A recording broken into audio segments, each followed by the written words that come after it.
Any male who has erectile dysfunction technically is a good candidate for the penile implant. Because it is a surgery, we do have to evaluate if you are a safe surgical candidate, and so that's the first priority. But anyone who's a good surgical candidate who has ED is a candidate for the penile implant. Insurance does cover the procedure, but it varies. Medicare does cover the penile implant. All other commercial insurances, it really just depends on your coverage. And so what my office does, if you are interested in the penile implant, we do work with your insurance companies to determine if you are an eligible candidate for it. And we really do try to work with all our guys to try to get you the implant. So there are three major types of penile implants. One is called the malleable or the semi-rigid implant. The second is actually a two-piece implant that includes a manipulated pump as well as two inflatable bodies.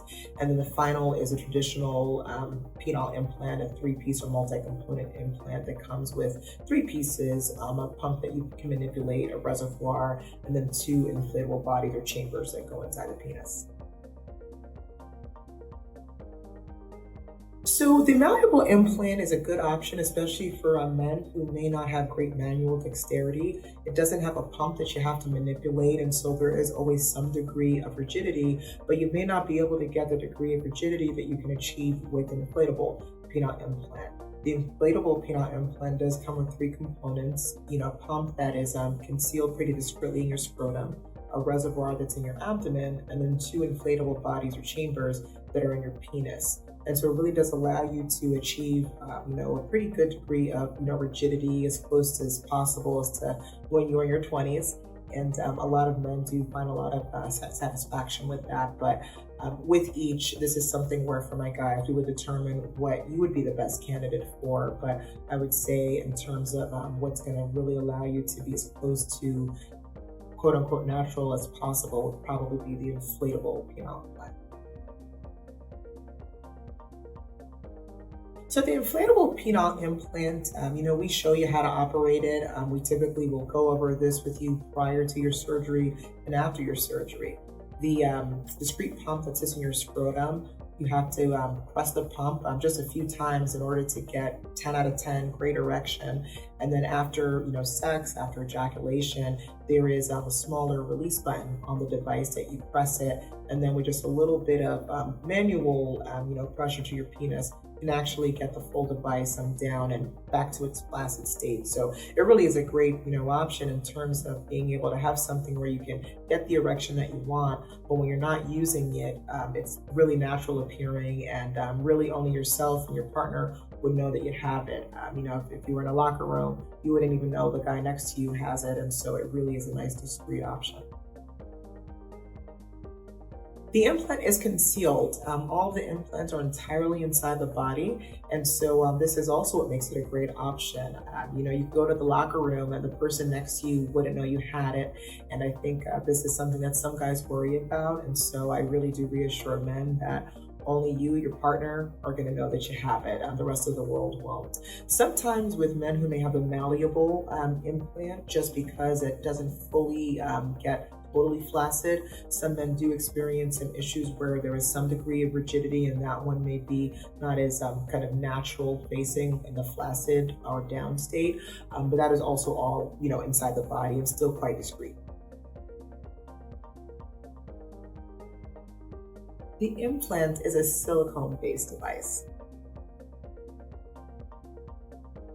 Saline is actually contained within the penile implant. So every time that you press the pump and circulate fluid within the device, it is saline that's in the device. So the procedure to implant the device, there are a couple of different approaches, and certainly depending on your surgical history and the surgeon's preference, that determines the approach that we take. Some of the most common approaches are with an incision that's either in your scrotum or an incision that's on the lower part of your abdomen, but both approaches still achieve the same outcome of inserting the penile prosthesis.